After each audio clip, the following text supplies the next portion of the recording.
నిన్ను భయపడకుండా దేవుని సన్నిధిలో నడిపించాలని, దేవుని భయలేకుండా ప్రవర్తిస్తున్న నీకు నేను దేవుణ్ణి, నాకు లోపడాలి లోపడేవాళ్ళండి.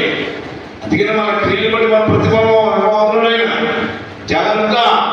మన క్రియలు ఎలా ఉన్నాయి, మన దేవుని మీద ఎలా నడుచుకుంటున్నాం, భక్తుల వారిని మనం గమనించాలి, విశ్వాసులు మనం మాదిరిగా పెట్టుకోవాలి.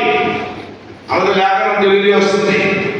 ఒకరోజే యవన ప్రాయంలో ఉన్నటువంటి యవనస్తులు ఎవరైనా ఏసేపు ఎన్ని సంవత్సరాలు, 30 సంవత్సరాలు పైబడి ఉన్నాయి.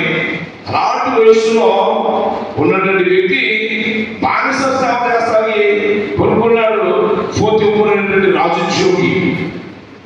అలాంటి పరిస్థితిలో అతను ఇంటికి తీసుకెళ్ళినప్పుడు యేసేపుకు దేవుడు తోడై ఉన్నాడు అన్న సత్యాన్ని గ్రహించినటువంటి పోతీఫరు